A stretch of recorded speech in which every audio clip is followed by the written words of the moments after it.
Welcome to the fascinating world of software development. We will explore popular models that guide software creation. The Waterfall model is a sequential approach with distinct phases. The Agile model emphasizes adaptability and employs short development cycles.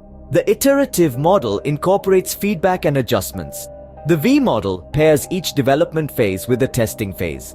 Spiral model combines elements of the Waterfall and Iterative models, focusing on risk assessment. The incremental model breaks the process into smaller parts, each adding new functionality. The RAD model promotes quick development, with user feedback being vital. Lastly, the DevOps model aims to automate the delivery process via teamwork.